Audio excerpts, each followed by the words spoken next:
Conosco o secretário de Planejamento de Lajeado, Alex Schmidt, convidado para falar sobre plano diretor, questão da construção civil, o sistema de tráfego de veículos e tantas outras situações que são imputadas em áreas de um crescimento rápido e muitas vezes sem o devido planejamento, como está acontecendo com o Lajeado. Alex, bom dia. Bom dia a todos os ouvintes. É uma satisfação iniciar a semana aqui com um tão ilustre companhia. Obrigado. Construção civil. Lajeado continua sendo o ponto convergente da região em termos desta área, construção civil e setor imobiliário? Bastante. Os números nos assustam até, que nos assustam de maneira de dizer, né? A gente já conhece essa mecânica do mercado imobiliário de Lajeado, mas em função, né, de todos esses últimos anos, desde a pandemia até 5 das 7 maiores enchentes que a gente já enfrentou na região, pelo menos das registradas, a gente continua tendo números muito positivos na construção civil. E isso é importante, porque é um mercado que gera muito emprego e renda, então ele também serve como uma boa ferramenta de recuperação, né? Uhum. Fechamento de 2024 na comparação com 2023? Nós tivemos, vamos lá, em termos de metragem construída, né? Em 2023, nós fechamos o ano com quase 270 mil metros quadrados de licenças de construção. E 2024 nós tivemos extraordinários quase 370 mil metros quadrados de construção. São números realmente altíssimos, né? Numa perspectiva que nós entendíamos que o mercado ia travar um pouco, né? Em função de tudo que a gente viveu, até porque muitas das pessoas que trabalham nesse segmento foram diretamente atingidas pelas últimas cheias de 23 e 24, né? E a perspectiva desse ano é continuar o crescimento. Nós fechamos janeiro e fevereiro com quase 40 mil metros quadrados. Então, se nós continuarmos nesta crescente, provavelmente nós fechemos 2025 com mais de 400 mil metros quadrados de licenças de construção. Quais são os bairros que têm o maior crescimento nessa área? Bairros tradicionais que vêm numa crescente, sempre os bairros próximos do centro, né? Moinhos, Americano, enfim, tem muita obra acontecendo ali. Mas outros bairros também têm demonstrado um crescimento muito grande. A gente passa aí por São Bento, Floresta, Conventos, cada dia que tu passa é uma obra nova que a gente encontra, né? Então, muita obra acontecendo também nesses bairros. Acho que dá para dizer que Lajeado vem numa crescente bem homogênea, né? Todos os bairros em franco crescimento. Obviamente que alguns acabam despontando um pouco, né? O bairro Floresta teve muita obra, muitas residências sendo construídas, né? O bairro Conventos vem numa franca expansão também já há alguns anos, aliado, né, a esses já mais tradicionais como o Americano, Florestal, Moinhos. Um dos grandes desafios da cidade é com relação à mão de obra. E em função de toda a tragédia que aconteceu, tivemos um aumento também no próprio custo dos aluguéis e que reflete no custo de vida das pessoas, que quase inviabiliza para algumas determinadas funções colocar na ponta do lápis ali aluguel, moradia, alimentação, enfim, tem todo um contexto econômico. Como que Lajeado tem acompanhado isso para que não seja um impeditivo para o crescimento, esse alto custo que se tornou morar em Lajeado? Isso é uma preocupação constante, principalmente da indústria, né? Não só da indústria da construção civil, mas toda a indústria tem sofrido bastante com isso. E isso também tem a ver um pouco com esse déficit de imóveis, né? Nós precisamos sim construir mais, porque muita gente vem morar e vem trabalhar aqui, para que nós tenhamos mais oferta de imóveis e isso acabe dando um equilíbrio, digamos assim, ao preço dos imóveis, né? Nós somos uma cidade com extensão territorial pequena, a gente não consegue mais mudar isso. Então nós temos que usar esse espaço de uma forma mais inteligente para que a gente consiga dar conta de ter moradia mais barata para as pessoas. E isso não é só o aluguel, né? Um fator que contribui bastante para o custo de vida dessas famílias é a locomoção, né? No momento que você mora longe, você gasta mais para chegar até o trabalho. Então a gente também tem que ter essa visão, repensar alguns dogmas, algumas ideias que nós tínhamos até então, né? Eu sempre trago um exemplo, com esse exemplo eu não quero dizer que eu tenho uma opinião convicta já sobre isso, mas eu fico pensando, aquelas pessoas que trabalham, por exemplo, no nosso comércio do centro, trabalham numa farmácia, numa loja de vestuário, enfim, qualquer atividade, elas acabam morando longe, e aí a gente fica pensando que a exigência de vagas de estacionamento em apartamentos eleva muitas vezes o custo de um imóvel em quase 30%. Porque você tem que fazer uma estrutura para manter o número de vagas. E aí quantos edifícios que nós temos, inclusive lojas comerciais, com estacionamentos no subsolo, ou às vezes 1, 2 andares de estacionamento, que passam o dia inteiro com aquele espaço ocioso. Então, será que nós não poderíamos ter alguns projetos imobiliários de apartamentos sem vaga de estacionamento, para que essas pessoas pudessem ir trabalhar e no mercado, farmácia, padaria, a pé? As pessoas já não têm veículo, então por que elas precisam comprar um imóvel que tenha vaga de estacionamento? Poderiam talvez comprar imóveis mais próximos do seu trabalho, se esses imóveis fossem mais acessíveis financeiramente.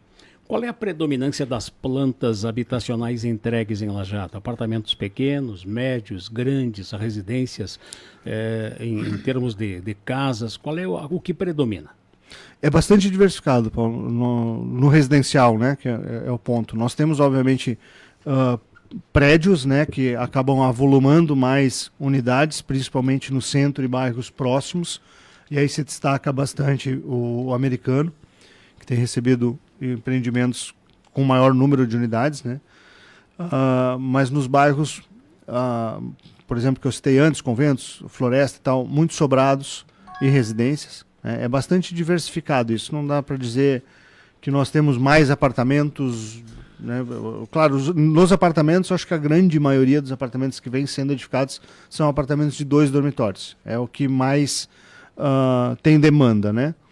Mas é bastante variado com relação principalmente sobrados, tem muitas unidades, né, nesses bairros um pouco mais afastados do centro, e tem para todos os gostos. Especuladores imobiliários apostam que a Avenida Alberto Miller vai ser a avenida do futuro imobiliário de Lajeado, localizada aqui no alto do parque. Você concorda? É uma avenida lindíssima, né? E isso tem muito valor. Nós temos alguns empreendimentos acontecendo aqui, importantes, né? Aqui do lado, um centro comercial, um pouco mais, umas quadras mais acima, mais próximo da Univates, um prédio residencial. Então nós temos bastante coisas diferentes sendo desenvolvidas aqui, né? É uma via de fácil acesso, né? Pela conexão direta que tem com a BR-386, com uma entrada direta. É uma via com certeza que vai agregar muito nos próximos anos, né? Falando sobre trânsito, na Avenida Senador Alberto Pasqualini, no São Cristóvão, o que está sendo planejado para melhorar um pouquinho ali a fluidez, especialmente ali naquela sinaleira com a Piraí? Uhum. Nós temos um estudo não só nesse trecho, vamos ser um pouco mais amplos, mas a nossa ideia é criar um corredor verde entre o Faleiro e a Univates, onde você possa pegar todos os sinais abertos e consiga fazer esse trânsito fluir até lá. Isso obviamente depende de algumas adaptações, algumas obras inclusive, que não estão em fase ainda de planejamento, mas em breve a gente vai orçar para poder apresentar isso também para a prefeita Gláucia.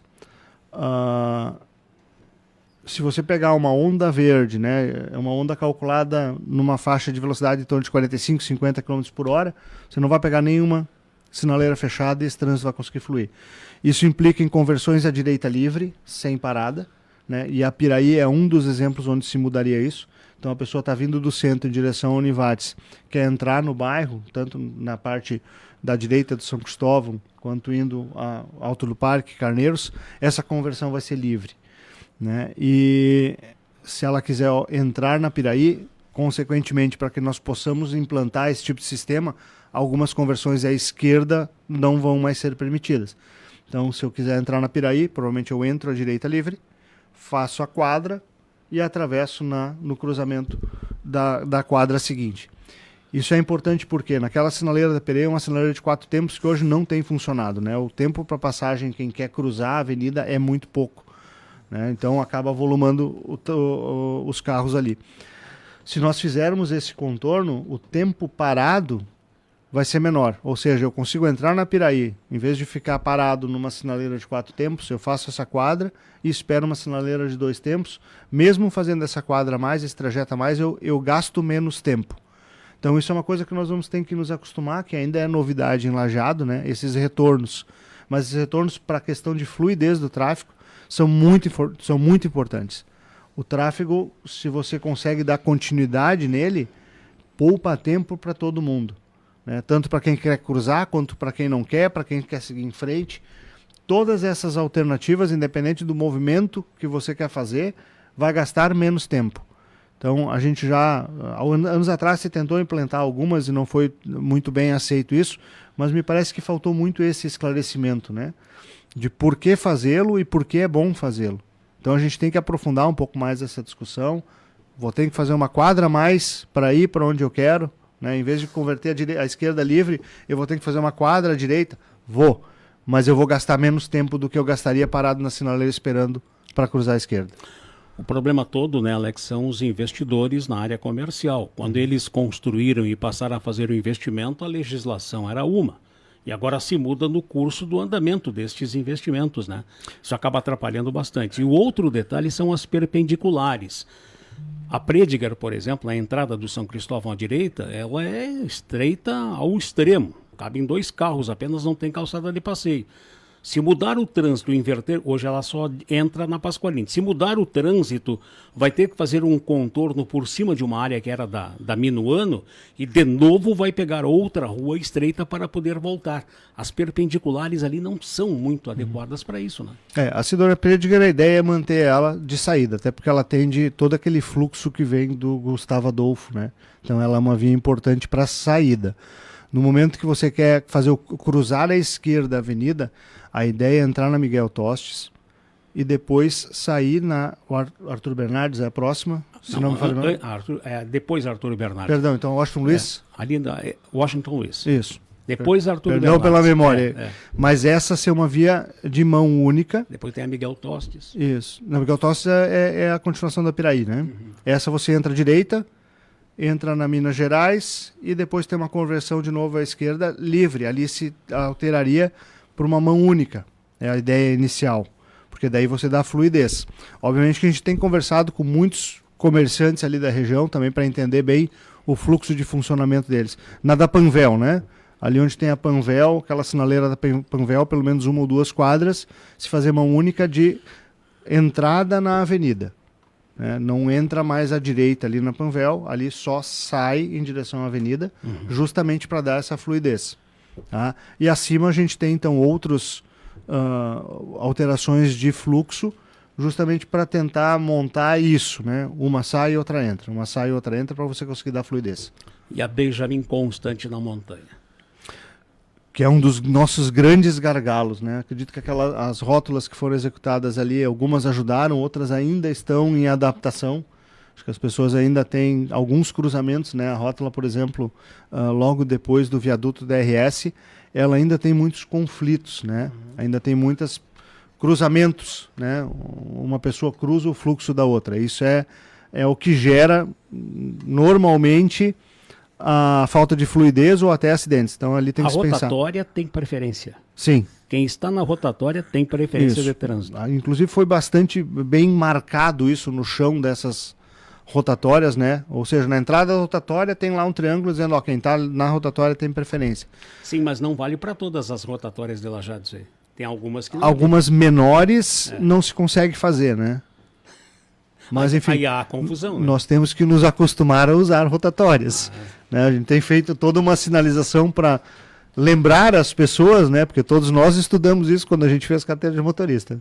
Mas a gente tem feito algumas sinalizações para ajudar a lembrar isso e dar um pouco mais de fluidez, mas a gente tem que também se acostumar a usar esses equipamentos. Não tem uma alternativa para Benjamin, então? Nós temos um planejamento de sincronização semafórica. Nós temos 2 situações na Benjamin. Nós temos o que está consolidado, nós não podemos derrubar prédios para alargar a avenida. Mas nós temos, ao mesmo tempo, uma lei que foi aprovada ainda no ano passado, eu acho, ou talvez até em 23, que já foi regulamentado, foi antes, né? Que é da outorga onerosa, onde você pode fazer a doação do recuo viário e a prefeitura compensa isso com índice no próprio local ou até para construção em outros locais. Isso ainda está muito no início, não se teve uma adesão significativa ainda a esses aproveitamentos de índice, mas é uma forma de se alargar a longo prazo as avenidas. Enquanto não se consegue fazer isso, nós precisamos só pensar ela de forma mais inteligente também.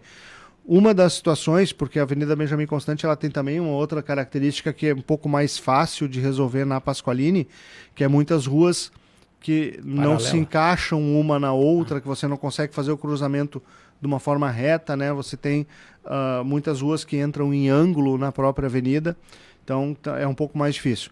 Mas uma sincronização semafórica eu acredito que possa ajudar muito. A ideia é que desde o posto Faleiro até lá embaixo na Sil, nós também possamos construir um corredor verde para dar justamente esse fluxo dos veículos fazerem o seu trajeto e liberarem a avenida. Então essa é a estratégia inicial no que se pode fazer de pronto na Avenida Benjamin Constant. Fazendo um panorama rápido aqui da participação dos ouvintes, o ouvinte Fernando cita que a rotatória do túnel não tem preferência ali, proximidades do Mato do Dair. Outro ouvinte cita que é necessário educar e sinalizar mais e melhor as rótulas de lajeado, educação para o trânsito, a Fernanda. E o nosso ouvinte cita que São Cristóvão está uma Dubai, estacionar na volta da Unimed não tem como em horário comercial, inclusive tem previsão de ampliação para estacionamento rotativo nesse ponto, né, Alex? Sim, existe um estudo que demonstra já a total viabilidade de se implantar o rotativo na Piraí, algumas quadras da Pasqualini naquela altura e também uma parte da Coelho Neto. Esse projeto tem que passar pelo Conselho de Trânsito. Depois do Conselho de Trânsito, ele vai ao gabinete para fazer um projeto de lei e é debatido e votado isso na Câmara de Vereadores. Havendo aprovação, aí sim se implanta esse sistema. Mas está sendo verificado, São Cristóvão realmente a gente tem que dar bastante atenção. Alex, o tempo nos impõe para o fechamento da entrevista. Obrigado, viu? Fica à disposição, qualquer tema, só chamar que estou aí. Tá bem. Grande abraço e boa semana. Tá certo para todos nós, secretário Alex Schmidt, secretário do Planejamento de Lajeado.